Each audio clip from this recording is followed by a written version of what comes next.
اب میں آپ کو وہ فرمان سنانے جا رہا ہوں رسول اعظم صلی اللہ تعالی علیہ وسلم کا، جو آقا کریم صلی اللہ علیہ وسلم نے اللہ کی حمد و ثنا کے بعد پہلا خطبہ جو دیا تھا، اس میں حضور صلی اللہ علیہ وسلم نے اللہ کی حمد و ثنا بیان کرنے کے بعد جو لوگوں سے حضور نے فرمایا تھا وہ میں آپ کو سنا رہا ہوں۔ اب اللہ کی حمد و ثنا کے بعد اب جو بات رسول اعظم صلی اللہ علیہ وسلم نے اس وقت کے انسانوں سے کی تھی، تو اس وقت حضور صلی اللہ علیہ وسلم کے مخاطب وہ دور کے لوگ تھے۔ اگر اس خطبے کو ہم یوں سمجھیں کہ آقا کریم صلی اللہ علیہ وسلم کے اس خطبے کو ہم اس وقت سنا رہے ہیں اور آپ سن رہے ہیں، تو ہم اور آپ سب حضور صلی اللہ تعالی علیہ وسلم کے اس خطبے سے استفادہ بھی کر رہے ہیں اور سرکار کا گویا کہ پیغام ہم سن رہے ہیں۔ اور یہ بات ہمیشہ کے لیے ذہن میں رکھو، یہ ادب ملحوظ خاطر رکھیں کہ جب بھی آپ کے سامنے کوئی خطیب یہ کہے قال اللہ تعالی، اللہ عز و جل نے فرمایا، تو فوراً اپنی توجہ کو سب طرف سے ہٹا کر اللہ کے فرمان کی طرف کر دے۔ اور جب کوئی خطیب یہ کہے قال رسول اللہ صلی اللہ تعالی علیہ وسلم، اللہ کے رسول صلی اللہ علیہ وسلم نے فرمایا، تو اب سب طرف سے توجہ ہٹا کر حضور کے ارشاد کی طرف توجہ کر دینا، یہ حضور صلی اللہ علیہ وسلم کی ارشاد کا ادب ہے۔ اگر حضور کا فرمان سنایا جائے اور ہماری توجہ موبائل یا دوسری چیزوں کی طرف ہو تو معاذ اللہ گویا حضور کے فرمان کی ہم نے کوئی قدر نہیں کی۔ اب میں آپ کو وہ فرمان سنانے جا رہا ہوں رسول اعظم صلی اللہ تعالی علیہ وسلم کا، جو آقا کریم صلی اللہ علیہ وسلم نے اللہ کی حمد و ثنا کے بعد پہلا خطبہ جو دیا تھا، اس میں حضور صلی اللہ علیہ وسلم نے اللہ کی حمد و ثنا بیان کرنے کے بعد جو لوگوں سے حضور نے فرمایا تھا وہ میں آپ کو سنا رہا ہوں۔ آقا کریم صلی اللہ علیہ وسلم نے فرمایا، لوگو مرنے سے پہلے سامان سفر تیار کر لو۔ مرنے سے پہلے سامان سفر تیار کر لو۔ جس طریقے سے ہم کہیں سفر پر جانے سے پہلے اپنا بیگ تیار کر لیتے ہیں، دوائیں ڈال دیتے ہیں، ٹھنڈی کے علاقے میں جاتے ہیں تو ٹھنڈی کے لیے سویٹر ڈال دیتے ہیں، ضرورت کی چیزیں ساتھ رکھ لیتے ہیں کہ یہ سامان سفر جہاں جا رہے ہیں وہاں ہمیں کام آئے گا اور اس کی ضرورت پڑے گی۔ میرے آقا صلی اللہ علیہ وسلم نے فرمایا، موت سے پہلے، مرنے سے پہلے سامان سفر تیار کر لو۔ یعنی ایک دن تمہیں اس دنیا سے جانا ہے، جہاں جانا ہے وہاں تمہیں کس چیز کی ضرورت ہے اس چیز کو تیار کر لو۔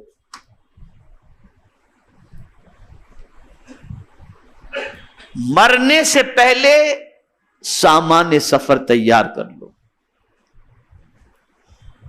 اب میں آپ سے ایک سوال پوچھتا ہوں، مرنے کے بعد انسان سب سے پہلے قبر میں پہنچتا ہے۔ اب میں آپ سے پوچھتا ہوں کہ ہم نے قبر کے لیے کون سا سامان تیار کیا ہے؟ کیا ہماری کوئی تیاری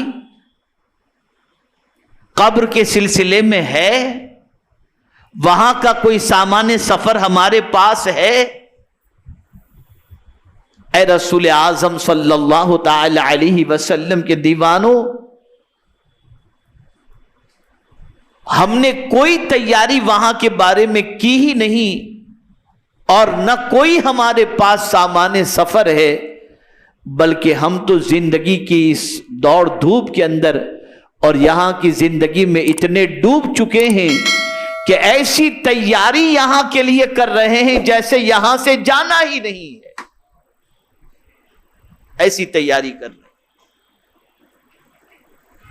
مرنے سے پہلے سامان سفر تیار کر لو، اس لیے کہ جب تم یہاں سے جاؤ گے تو مال رہ جائے گا، جب تم یہاں سے جاؤ گے تو مال تمہارا تمہاری قبر میں نہیں آئے گا، اور جتنی بھی چیزیں تمہاری دنیا کے اندر ہیں سب دنیا کے اندر رہ جائیں گی، اگر تمہارے ساتھ قبر میں کوئی چیز جائے گی تو تمہارا ایمان جائے گا اور تمہارے نیک عمل جائیں گے۔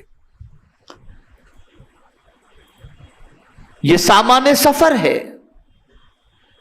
اللہ کی محبت، اللہ کی خشیت، اللہ کے رسول صلی اللہ علیہ وسلم کی محبت، تلاوت قرآن مقدس، نماز، روزے، حج و زکوٰۃ،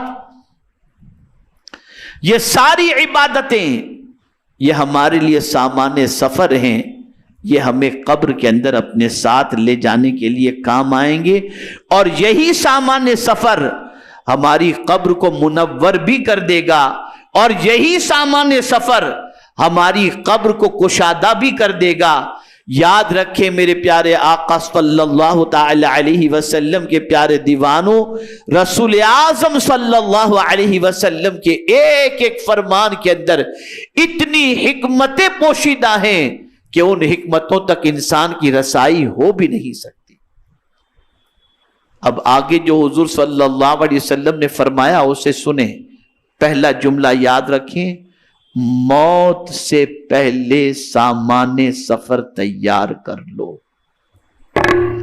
آگے آقا کریم صلی اللہ علیہ وسلم ارشاد فرماتے ہیں، قسم کھا کر، اور حضور صلی اللہ علیہ وسلم جو بات بہت وزنی کہنی ہوتی تو سرکار صلی اللہ علیہ وسلم اللہ کی قسم کھاتے، تو آقا کریم صلی اللہ علیہ وسلم قسم کھاتے ہیں، اللہ کی قسم ایک روز تم پر موت کی بے ہوشی ضرور طاری ہوگی،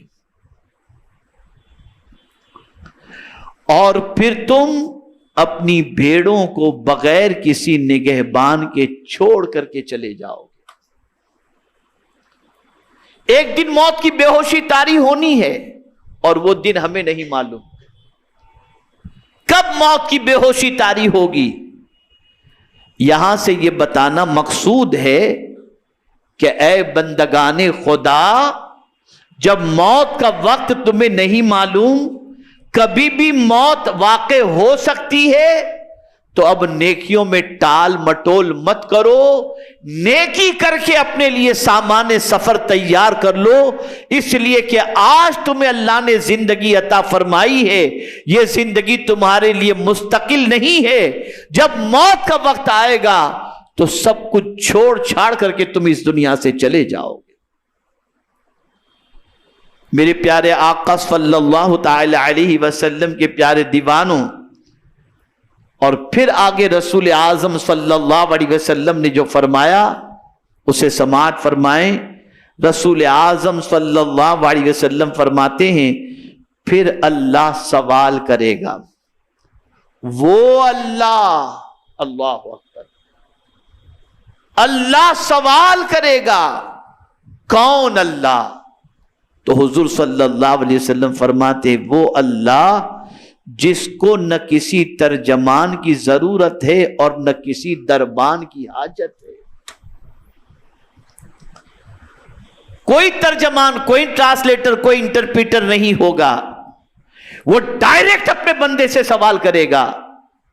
میں آپ سے پوچھنا چاہتا ہوں، تھوڑا سا سوچیں، تھوڑا سا غور کریں کہ اگر کوئی ہمیں 2 لاکھ روپے دیتا ہے تو حساب مانگنے کا وقت آتا ہے تو ہم کتنے الرٹ ہوتے ہیں، ایک ایک چیز جب حساب کی ہم کو دینی ہے تو لکھ کر کے رکھتے ہیں کہ کبھی بھی وہ حساب مانگ سکتے ہیں تو ہمیں شرمندگی نہ ہو۔ میں پوچھنا چاہتا ہوں میرے پیارے آقا صلی اللہ علیہ وسلم کے پیارے دیوانوں، جس کے دماغ کے اندر حساب کا تصور ہوتا ہے، وہ ایک ایک چیز کی انٹری کر کے رکھتا ہے تاکہ حساب کے وقت اسے شرمندگی نہ ہو۔ اب اللہ عز و جل خود حساب لینے والا ہے، اور وہ جب حساب لے گا تو اسے کسی ترجمان کی ضرورت نہیں ہے کہ تمہاری باتوں کو اس کو ترجمہ کر کے کوئی بتائے کہ یہ بندہ یہ کہہ رہا ہے۔ وہ پروردگار بغیر کسی ترجمان کے تمہاری ہر باتوں کو سنے گا، ہر باتوں کو جانے گا اور ہر باتوں کو بتائے گا۔ اور یاد رکھیں میرے پیارے آقا صلی اللہ علیہ وسلم کے پیارے دیوانوں، جب وہ سوال کرے گا تو اس کے سوال کی دو جھلک آپ کو بتا دوں، دو جھلک۔ کن کن چیزوں کا سوال؟ تو مولا علی کرم اللہ تعالی وجہہ الکریم ارشاد فرماتے ہیں، جو ٹھنڈا پانی تم نے پیا ہے نا، اللہ اس کے بارے میں بھی سوال کرے گا۔ جو ٹھنڈا پانی تم نے پیا ہے۔ اور قرآن کہتا ہے ان السمع والبصر والفؤاد کل اولئک کان عنہ مسئولا، بے شک کان، آنکھ، دل، ان سب چیزوں کے بارے میں اللہ سوال کرے گا۔ اب میں آپ سے پوچھنا چاہتا ہوں، آج دن بھر کے بارے میں ذرا غور کرو کہ کان سے کیا سنا ہم نے، آج دن بھر کے بارے میں غور کرو آنکھوں سے کیا دیکھا ہم نے، آج دن بھر کے بارے میں غور کرو دل میں کس کی محبت کا چراغ جلایا ہم نے۔ اگر ایک دن کے بارے میں اللہ سوال پوچھ لے کہ بندے آج کا دن تو نے کس طرح سے گزارا، بتا آنکھ سے کیا دیکھا، کان سے کیا سنا اور دل میں کس کی محبت کو جگہ دی، ہے ہم میں ہمت کہ ایک دن کا جواب دے سکیں؟ اور پھر پوچھنے والا بے خبر بھی نہیں کہ چلو اس کو پتا نہیں ہوگا، نہیں، اللہ جب سوال کرے گا تو اس کے جاننے کی کیفیت کیا ہے؟ تو قرآن کہتا ہے یعلم خائنۃ الاعین وما تخفی الصدور، اللہ آنکھوں کی خیانت کو بھی جانتا ہے اور دل کے اندر چھپی ہوئی باتوں کو بھی جانتا ہے۔ اب میں آپ سے پوچھنا چاہتا ہوں، جو سب کچھ جانتا ہے، ہمارے دل کے راز کو بھی جانتا ہے، ہماری آنکھوں کی خیانت کو بھی جانتا ہے، جب وہ ہم سے سوال کرے گا تو ہمارا کیا بنے گا، کیا کیفیت ہوگی؟ آج پوری دنیا کا مسلمان اللہ عز و جل کی بارگاہ میں جواب دہی کے تصور کو ذہن سے نکال چکا ہے۔ میری زندگی، میرا جسم، میرا پیسہ، میری مرضی، میں جو چاہوں کروں، کچھ آپ کا نہیں ہے، کچھ ہمارا نہیں ہے، سب کچھ اللہ کا دیا ہوا ہے۔ ایک ایک چیز کا حساب لے گا وہ۔ اور ایک مقام پر تو قرآن نے کہا ثم لتسألن یومئذ عن النعیم، ایک ایک نعمت کے بارے میں اللہ سوال پوچھے گا کہ اس نعمت کا استعمال تم نے کس کام کے اندر کیا۔ یا آج ہاتھ کی قوت، آج زبان کی قوت، آج پیروں کی قوت، آج نگاہوں کو دیکھنے کی عادت، یہ ساری صلاحیتیں اللہ نے دی ہیں، تو مولا ایک ایک چیز کے بارے میں پوچھے گا۔ اور یاد رکھیں وہ قادر مطلق ہے، اس سے کوئی پوچھنے والا نہیں اور وہ ہر ایک سے پوچھنے والا ہے۔ پہلے خطبے میں حضور فرما رہے ہیں صلی اللہ علیہ وسلم، پھر اللہ سوال کرے گا، یعنی ادھر سے تم مرے کہ سوال کا سلسلہ شروع۔ تو موت سے پہلے سامان سفر تیار کر لو، موت کی بے ہوشی کب طاری ہوگی نہیں معلوم۔ تو پہلا درس آج کی نشست کا آپ کو یہ ہے کہ ہم سامان سفر اس دنیا سے جانے کے سلسلے میں تیار کر لیں۔ یہ سوچیں، ٹھنڈے دماغ سے سوچیں، رات کو بستر پر لیٹ کر کے سوچیں کہ کب موت واقع ہوگی نہیں معلوم۔ قبر میں ہم نے جانے کے لیے قبر میں کام آنے والی کیا چیز ہم نے تیار کی ہے، میدان محشر کے لیے ہم نے کیا تیاری کیا، کیا سفر کا سامان ہے ہمارے پاس۔ کیا ہمارے نام اعمال میں نیکیاں ہیں؟ کیا ہمارے پاس تلاوت ہے؟ کیا ہمارے پاس نیکیوں کا خزانہ ہے؟ تو جب ہم غور کریں گے تو پتہ چلے گا ہم نے تو کوئی سامان سفر ابھی تک تیار کیا ہی نہیں۔ اللہ کو معلوم کب موت کا وقت آ جائے، اور جب اس دنیا سے جائیں تو سامان سفر بھی لے کر کے جائیں گے کہ خالی ہاتھ جائیں گے، نہیں معلوم۔ اور پھر اللہ زندگی کے بارے میں سوال پوچھے گا، کیا کیا بندے تو نے؟ کیا جواب دیں گے ہم؟ مزید آگے آپ سماعت فرمائیں۔ اللہ عز و جل پھر سوال کرے گا بندوں سے۔ یہ رسول اعظم صلی اللہ علیہ وسلم کا پہلا خطبہ ہے۔ پہلے خطبے میں موت کے حوالے سے پہلے ذکر فرمایا، پھر دوسرا اللہ کے رسول صلی اللہ علیہ وسلم نے یہ فرمایا کہ اللہ سوال کرے گا، اور پھر رسول اعظم صلی اللہ علیہ وسلم فرماتے ہیں کہ رب قدیر جل جلالہ بندوں سے پوچھے گا۔ کیا پوچھے گا؟ سنیے، الم یاتک رسولی، کیا تمہارے پاس میرا رسول نہیں آیا تھا جس نے میرا پیغام تمہیں پہنچایا؟ کیا میں نے تم کو مال و دولت سے نہیں نوازا تھا؟ بس اب تم بتاؤ کہ تم نے اپنے فائدے کے لیے کیا کچھ کیا ہے۔ اس وقت انسان حیران و پریشان دائیں بائیں دیکھے گا لیکن اسے کچھ بھی دکھائی نہ دے گا۔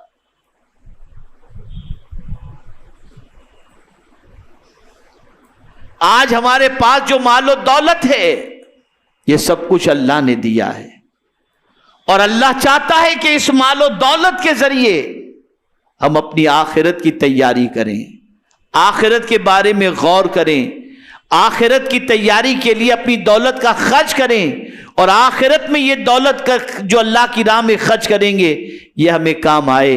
اور اسی کے ساتھ ساتھ اللہ عز و جل فرمائے گا کہ کیا میں نے تمہارے پاس میرا رسول نہیں بھیجا تھا؟ حضور تشریف لائے، اور آنے کے بعد میرے آقا صلی اللہ علیہ وسلم نے ایک ایک پیغام پہنچایا، ایک ایک اللہ کا میسج پہنچایا، پوری کتاب اللہ عز و جل کی ہم تک پہنچائی، اللہ عز و جل کے فرامین ہم تک پہنچائے۔ یہ سب کچھ اللہ کے رسول صلی اللہ علیہ وسلم نے پہنچایا، اور پہنچانے کا عالم کیا عالم جانتے ہیں؟ اللہ اکبر۔ رسول اعظم صلی اللہ علیہ وسلم صحابہ کے سامنے خطاب فرماتے ہیں اور ارشاد فرماتے ہیں، کیا میں نے تم تک رب کا پیغام پہنچا دیا؟ تو صحابہ نے کہا ہاں آپ نے رب کا پیغام ہم تک پہنچا دیا۔ پھر حضور نے گواہی لی، اور گواہی لینے کے بعد اللہ کے رسول صلی اللہ علیہ وسلم اللہ کی آسمان کی طرف اشارہ کرتے ہوئے کہتے ہیں، مولا تو گواہ رہنا کہ میں نے تیرا پیغام تیرے بندوں تک پہنچا دیا ہے۔ حضور اس پیغام کو پہنچانے میں کتنی تکلیف برداشت کیے، پتھروں کے زخم برداشت کیے،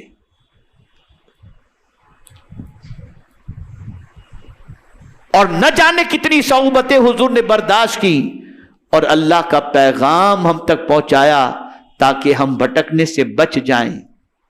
تو اللہ قیامت میں کوئی عذر قبول نہیں کرے گا۔ کوئی بندہ کہے کہ تیرا پیغام ہم تک نہیں پہنچا تھا تو اللہ عز و جل فرمائے گا، کیا تم تک میرا رسول میں نے نہیں بھیجا تھا، اور کیا انہوں نے میرا پیغام تم کو نہیں پہنچایا؟ اللہ اکبر۔ اس وقت انسان حیران ہو جائے گا، کبھی دائیں دیکھے گا کبھی بائیں دیکھے گا، اور اسے کچھ سجائی نہیں دے گا۔ اے رسول اعظم صلی اللہ تعالی علیہ وسلم کے پیارے دیوانوں، اب آگے حضور کیا فرماتے سنیں، ثم لینظرن قدامہ فلا یرا غیر جہنم، پھر وہ سامنے کی طرف نظر دوڑائے گا تو اسے دوزخ کے شعلوں کے سوا کچھ نہیں دکھائی دے گا۔ پھر اسے دوزخ کے شعلوں کے سوا کچھ دکھائی نہیں دے گا۔ میرے پیارے آقا صلی اللہ علیہ وسلم کے پیارے دیوانوں، پھر حضور صلی اللہ علیہ وسلم نے اسی دوزخ سے بچنے کے حوالے سے فرمایا، فمن استطاع ان بقی وجہہ من النار ولو بشق من تمرۃ فلیفعل۔ اللہ کے رسول صلی اللہ علیہ وسلم فرماتے ہیں جو شخص آگ سے بچنا چاہتا ہے اور وہ ایک کھجور کا ٹکڑا دینے کی قدرت رکھتا ہے تو وہ کھجور کا ٹکڑا اللہ کی راہ میں دے کر اپنے آپ کو جہنم کی آگ سے بچا لے۔ یعنی یہ صدقہ ہی اللہ کے غضب کو ٹھنڈا کرے گا۔ اللہ کے نام پہ دو، چاہے کھجور ہی دینا پڑے، ایک کھجور ہی دے دو تاکہ اللہ عز و جل کا غضب ٹھنڈا ہو جائے اور جہنم کی آگ سے بچنے کا انتظام ہو جائے۔ بہت سارے ایسے ہوتے ہیں جو یہ کہتے ہوئے دکھائی دیتے ہیں ہمارے پاس تو کچھ دینے کو ہے ہی نہیں۔ قربان میرے آقا صلی اللہ علیہ وسلم کی رحمت پر اور ان کی کرم نوازیوں پر کہ ایسے لوگوں کے لیے بھی سرکار صلی اللہ علیہ وسلم نے جہنم سے بچنے کا انتظام فرمایا، اور رسول اعظم صلی اللہ علیہ وسلم نے فرمایا وَمَن لَّمْ تَجِدْهُ فَبِكَلِمَةٍ طَيِّبَةٍ فَإِنَّ بِهَا تُجْزَى الْحَسَنَةُ عَشْرَ أَمْثَالِهَا إِلَى 700 ضِعْفٍ والسلام علیکم وعلی رسول اللہ ورحمۃ اللہ وبرکاتہ۔ اور جو شخص کھجور دینے کی بھی طاقت نہ رکھتا ہو تو اب وہ کیا کرے؟ وہ کیا کرے؟ تو حضور صلی اللہ علیہ وسلم فرماتے ہیں اور جو اس کی گنجائش نہ رکھتا ہو تو وہ لوگوں سے اچھی بات کہہ کر اپنے آپ کو محفوظ کر لے۔